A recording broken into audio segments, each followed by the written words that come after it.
करीब 160 मिलियन सालों तक धरती पर राज करने के बाद डायनासोर जब अपने अंत की तरफ बढ़े तो सत्ता जिनके हाथ आई वो थे मैमल्स। 6.5 करोड़ साल पहले जब डायनासोर अपनी ताकत की नोक पर एनिमल किंगडम को दबा कर रखते थे तब ये जीव उसी जंगल का हिस्सा थे, लेकिन उनका अस्तित्व डायनासोर जैसे जानवरों के सामने कुछ भी नहीं था। उनसे ताकत में जीत पाना भले ही इनके लिए असंभव था, लेकिन आने वाला भविष्य इनके नाम लिखा जा चुका था। 6 करोड़ साल पहले एस्ट्रॉइड की तबाही डायनासोर की मौत अपने साथ लेकर आई। एस्ट्रॉइड के धरती से टकराते ही उन्होंने अपना सब कुछ खो दिया। कुछ प्रजातियों ने तो मिनटों में ही दम तोड़ दिया, जबकि बची हुई 10% आबादी धीरे धीरे विलुप्त हो गई। इन्हीं से आगे के समय में चलकर इंसान का जन्म हुआ। तो चलिए जानते हैं पूरी कहानी के बारे में, लेकिन सबसे पहले हमारे चैनल अनोखी दुनिया को सब्सक्राइब करके बेल आइकन को दबा लें। डायनासोर का अंत मैमल्स के लिए वो अवसर था जिससे उन्हें जंगल पर अपनी ताकत स्थापित करने के लिए मौका मिल गया था। जंगल की दुनिया में ये मैमल्स प्रजाति पहले से ही अपना अस्तित्व रखती थी और ये आकार में बिल्कुल छोटे चूहे जैसी दिखती थी। देखा जाए तो मैमल्स की शुरुआत इसी तरह से हुई थी। इस स्तनधारी जीव ने खुद को परिस्थितियों में ढालना सीख लिया था। फिर जब एस्ट्रॉइड के टकराने से महाविनाश का सिलसिला शुरू हुआ तो इन्होंने भी अपने कई साथियों को खोया, लेकिन ये स्पीसीज अपने आप को बचाने में सफल रही। इस महाविनाश से पैदा हुई गर्मी से बचने के लिए मैमल्स ने जमीन में रहना शुरू कर दिया। चूहों का साइज छोटा था, इसका उनको फायदा मिला, लेकिन डायनासोर का बड़ा आकार ही उनका दुश्मन बन गया। जमीन के नीचे रहते हुए मैमल्स को गर्मी से तो राहत मिली, साथ में ही भोजन के रूप में उन्होंने हर तरह के कीड़े मकोड़े और जीवों का शिकार करना शुरू कर दिया। अगर बात करें ऊपरी सतह की तो वहां हो रहे वातावरणीय बदलाव मौजूद जानवरों को तिल तिल कर मार रहे थे। एस्ट्रॉइड के टकराने से उत्पन्न गर्मी और धूल के बादलों ने पृथ्वी के वातावरण को पूरी तरह से ढक लिया था। अब धरती पर सूरज की रोशनी भी नहीं पहुंच पा रही थी, लेकिन सतह पर मौजूद हीट की वजह से बहुत सारे जानवर मारे जा चुके थे। कई सालों तक ये सिलसिला जारी रहा तो पेड़ पौधे पूरी तरह से नष्ट हो गए। प्रकृति का बनाया हुआ इकोसिस्टम हिल गया। सूरज की रोशनी न मिल पाने के कारण धीरे धीरे पृथ्वी ठंडी होने लगी, लेकिन अब डायनासोर की आबादी धरती से विलुप्त हो चुकी थी। बचे थे तो केवल 5% जानवर, जिनमें से ज्यादातर मैमल के परिवार से ही संबंध रखते थे।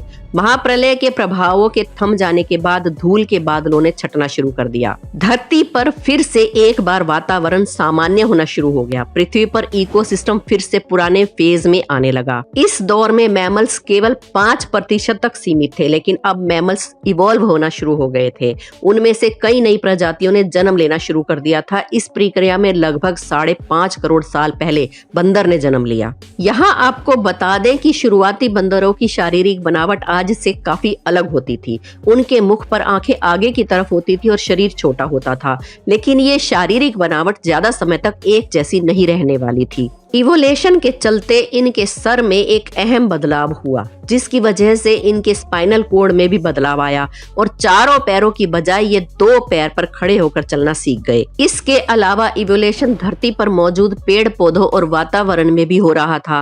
वो पूरी तरह एक नॉर्मल फॉर्म में आ चुके थे और अब धरती का तापमान 24 डिग्री सेल्सियस तक पहुंच गया था। करीब 4.5 करोड़ साल पहले बदलाव के चलते ही हमारे दिन 24 घंटे के हो गए। इसके साथ ही हमारी टेक्टोनिक प्लेट्स में भी हलचल हुई। अब तक हमारे सभी द्वीप अपनी जगह पर स्थित थे, लेकिन एक और नई संरचना होनी बाकी थी, जिसके तहत 2 बड़े महाद्वीप अपनी जगह से खिसककर एक दूसरे के करीब आने लगे।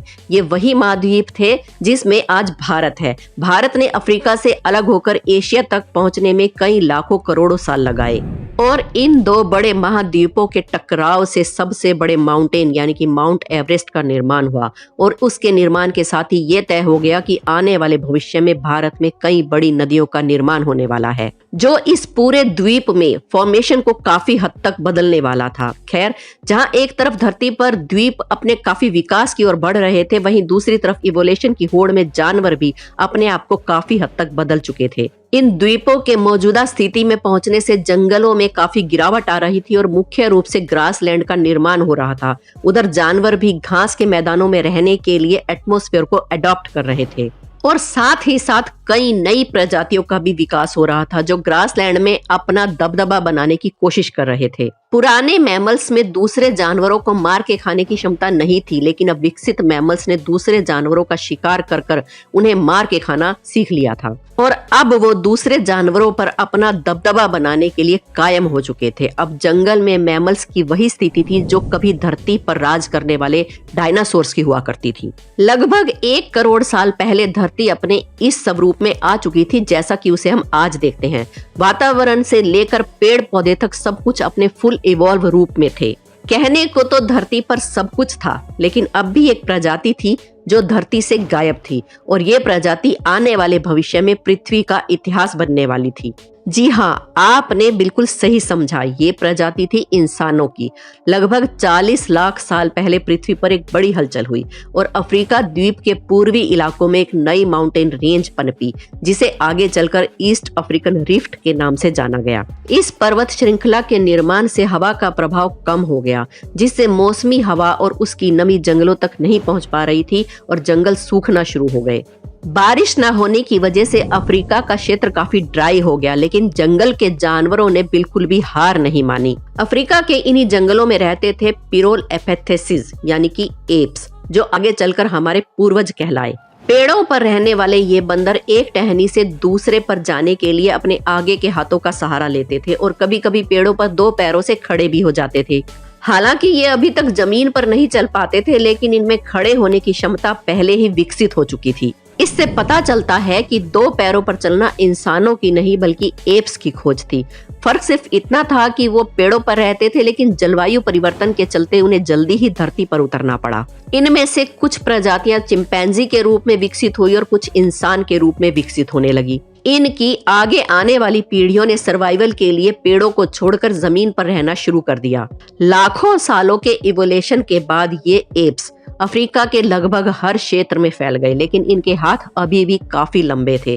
पेड़ों पर इधर उधर झूलने की वजह से इनके हाथ का आकार बिल्कुल टांगों की तरह दिखता था, लेकिन हजारों सालों तक विकास से गुजरने के बाद इनके शारीरिक ढांचे में काफी बदलाव आने लगे। अब ये 2 पैरों से बेहतर तरीके से चलने लगे और ज्यादा से ज्यादा अपनी एनर्जी बचाने लगे। सीधे खड़े होकर चलने की वजह से ये ज्यादा दूर तक नजरें दौड़ाकर देख सकते थे और भोजन की तलाश कर सकते थे और अपने हाथों की मदद से उन्हें खा भी सकते थे। इतने सारे बदलाव के साथ एप्स के शरीर के ढांचे के साथ उनके स्कल में भी बदलाव आया। उनके सर का आकार पहले छोटा होता था, बाद में वो बढ़ने लगा। करीब 23 लाख साल पहले होमो हेबिलिस हमारे वो पूर्वज थे जिनके दिमाग का आकार बढ़ चुका था। आकार बढ़ने की वजह से ये जान गए थे कि बुद्धि का इस्तेमाल किस तरह से करना है। बुद्धि का कमाल दिखाते हुए हमारे पूर्वजों ने सबसे पहले पत्थर को हथियार के रूप में शेप देना शुरू कर दिया और वो जान गए कि पत्थर को हथियार के रूप में कैसे इस्तेमाल करना है। हथियार बनाने के बाद उन्होंने ये सीखा कि अपनी भूख को शांत करने के लिए समूह में शिकार करना कितना फायदेमंद होता है। साथ ही उन्होंने अब आग की भी खोज कर ली थी। आग की खोज हम सब जानते ही हैं कि होमो इरेक्टस की जिंदगी में सबसे बड़ा बदलाव था। अब इन्होंने मांस को पकाकर खाना सीख लिया था। आग ने हमारे पूर्वजों को न केवल ठंड से सुरक्षा दी बल्कि उनको दिमाग का इस्तेमाल करने के लिए भी प्रोत्साहित किया। अब आप सोच रहे होंगे कि भला वो कैसे? तो आपको बता दें कि आग के इस्तेमाल से भोजन को पचाने में लगने वाली ऊर्जा कम हो गई और वो अपनी इस ऊर्जा को बुद्धि के विकास में इस्तेमाल करने लगा। एक बड़े दिमाग के साथ लगभग 2 लाख साल पहले इंसान आज के रूप की तरह विकसित हो चुका था। उसकी आवाज की नली भी अलग ढांचे में विकसित हो गई थी और वो अलग अलग तरह की आवाजें भी निकालने लगा था। अब वो अपनी इन आवाजों के साथ दूसरों के साथ बातें कर सकता था, संचार कर सकता था, अपनी बात को दूसरों को समझा सकता था और वो धीरे धीरे एक सामाजिक सांचे में ढलने लगा। हालांकि हमारा समाज आज एक आधुनिक रूप में आ चुका है, लेकिन फिर भी अभी बहुत सारे आविष्कार बाकी हैं। कहने को तो मनुष्य एक एडवांस स्टेज में पहुंच चुका है, लेकिन एवोल्यूशन अभी भी जारी है। मनुष्य आज भी अपने आप में बदलाव ला रहा है। दोस्तों, अगर आज की वीडियो में आपने कुछ नया सीखा तो इस वीडियो के लिए एक लाइक जरूर करें। अपने दोस्तों के साथ इस वीडियो को शेयर करना ना भूलें। हमारे चैनल अनोखी दुनिया को सब्सक्राइब कर ले। मिलते हैं एक और नई वीडियो के